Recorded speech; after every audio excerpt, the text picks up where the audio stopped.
Ayahanda ibunda yang dirahmati oleh Allah Subhanahu wa taala, subuh ini kita masuk ke ayat 53 surah Al-Baqarah. A'udzu billahi minasyaitonir rajim. Bismillahirrahmanirrahim.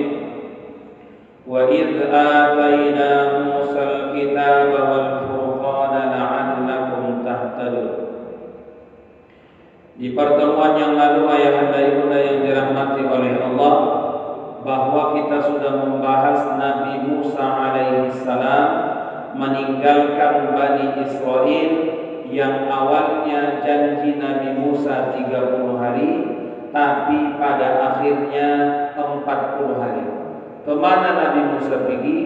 Berkhulwat di Bukit Tursina. Itulah yang disebutkan dalam surah At-Tin, Wat-tini waz-zaitun wa turi sinin. Bukit Sinai, Bukit Tursina. Di sanalah Nabi Musa alaihissalam berkhulwat untuk apa? Untuk menerima kitab Taurat. Kemudian di dalam khulwatnya Nabi Musa lalu ada seorang dari Bani Israel namanya Samiri. Di sebuah riwayat disebutkan Musa Samiri, bahwa Samiri inilah yang mengajak kaum Bani Israel supaya mengingkari Tuhan yang disembah oleh Nabi Musa, yakni Allah. Lalu Samiri ini terus menghembuskan kesyirikan di tengah-tengah Bani Israel.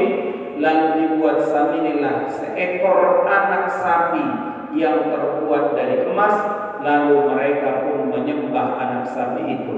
Karena kebetulan anak sapi itu pun bisa disihir oleh Samiri, bisa berbicara.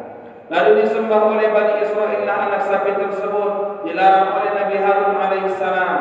Tapi Nabi Harun tak kuat untuk melawan Samiri. Sementara Nabi Harun itu Bapak Ibu, keutamaannya, keistimewaannya itu cuma cakap aja. Nabi Harun itu pidato bagus. Itu Nabi Harun. Kalau kekuatan masih di bawah kekuatan Samiri. Tapi kalau Nabi Musa alaihissalam ngomong, maaf cakap, lidahnya cerah. Agak payah ngomong Nabi Musa itu. Kenapa Nabi Musa agak payah ngomong? Karena dulu ketika dia masih bayi, di dalam pengasuhan Raja Fir'aun laknatullah, dia pernah menarik jenggot Fir'aun sampai Fir'aun kesakitan. Lalu Fir'aun pun ingin membunuh Musa di waktu itu. Lalu datanglah Asia, istri Fir'aun. Wahai Fir'aun, Musa melakukan itu, dia tak tahu apa-apa. Dia masih kecil, dia tak tahu mana yang sakit, makanya dia lakukan seperti itu, kata Asia. Lalu dibuktikanlah apakah Nabi Musa alaihissalam tahu mana yang baik, mana yang buruk. Diletakkanlah satu sisi pisang, di sisi yang lain di hadapan Nabi Musa barat. Ketika Nabi Musa ingin mengambil pisang, maka dialihkan oleh Jibril tangan Nabi Musa supaya mengambil bara, Bapak Ibu. Diambil oleh Nabi Musa bara yang di hadapannya, lalu dia makan bara itu. Maka itulah makanya lidah Nabi Musa cerah, kurang pandai dalam berbicara. Tapi kekuatan Nabi Musa luar biasa, Pak. Diriwayatkan dalam sebuah riwayat Nabi Musa itu tingginya kurang lebih 30 meter. 30 meter tingginya Nabi Musa kurang lebih. Dada Nabi Musa bidangnya 9 hasta orang dewasa.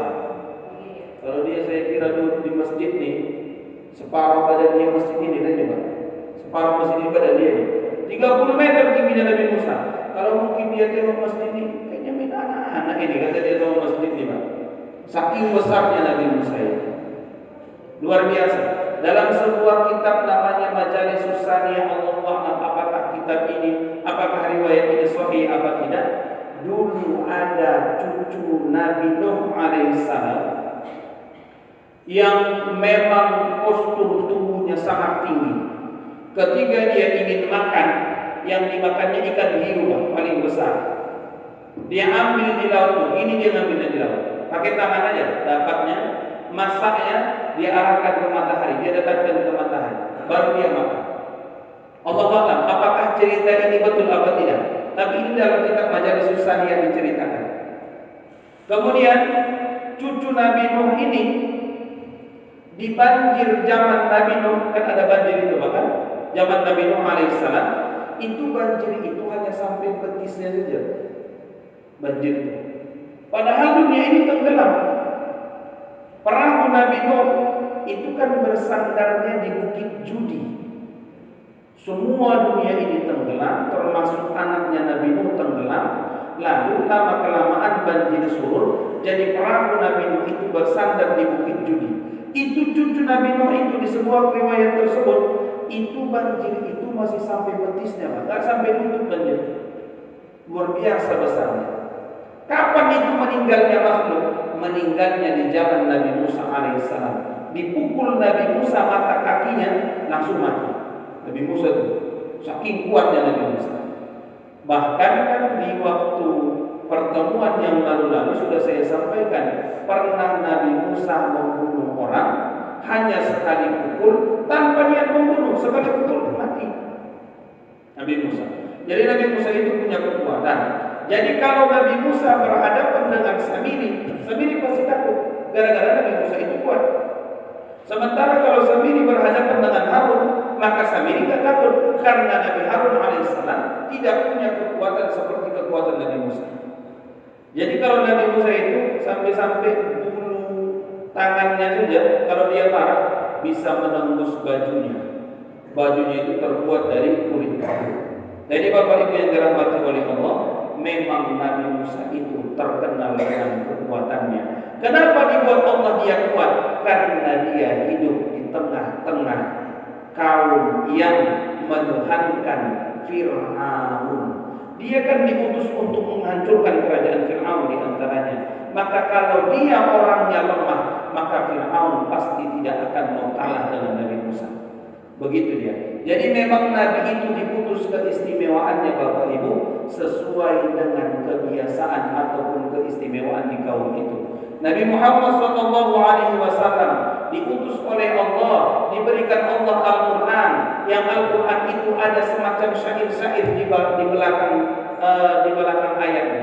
Contoh surah An-Nasr, Qul a'udzu birabbin nas, sin terakhir. Malikin nas, sin juga terakhir. Ilahin nas, sin juga terakhir. Min syarril waswasil khannas, sin juga. Alladzi yuwaswisu fi sudurin nas, sin juga. Minal jinnati wan nas, sin juga. Ini kalau secara syair hampir menyerupai syair. Kenapa dibuat Allah seperti itu?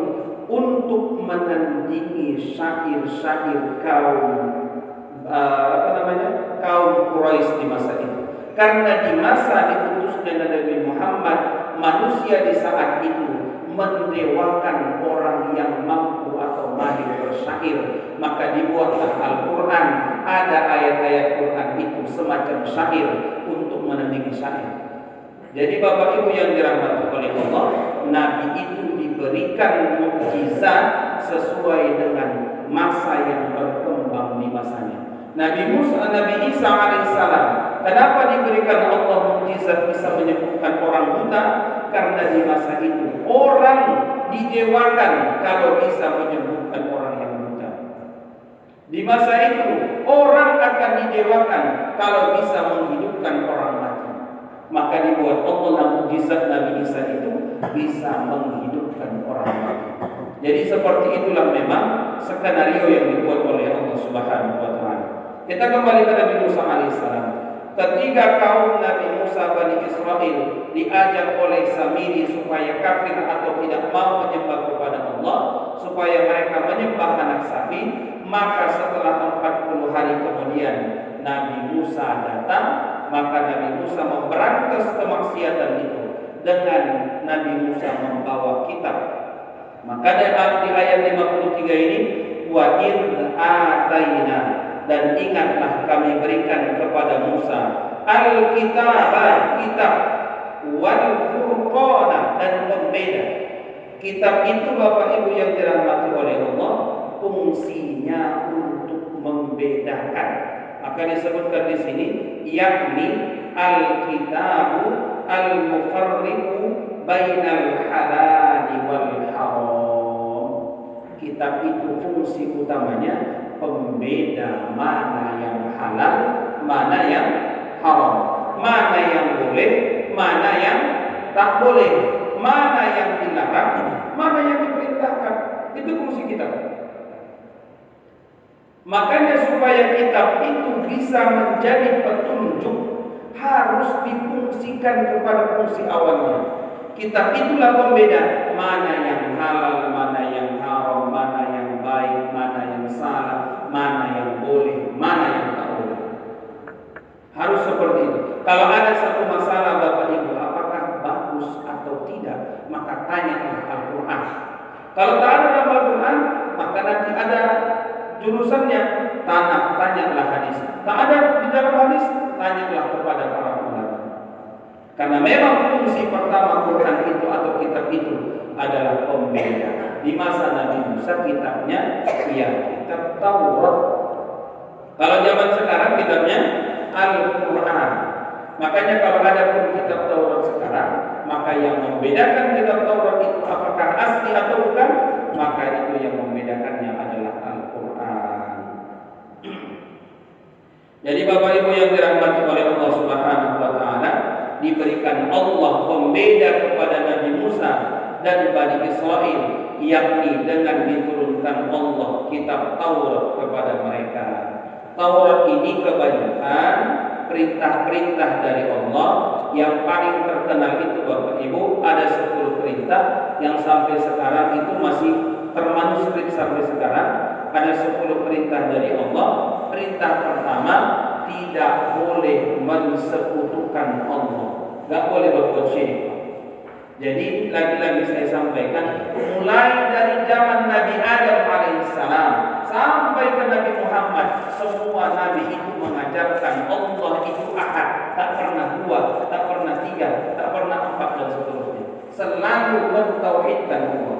Maka disebutlah kalau zaman dulu agamanya agama tauhid, bukan agama Islam. Kita lanjutkan Bapak Ibu yang dirahmati oleh Allah Subhanahu wa taala.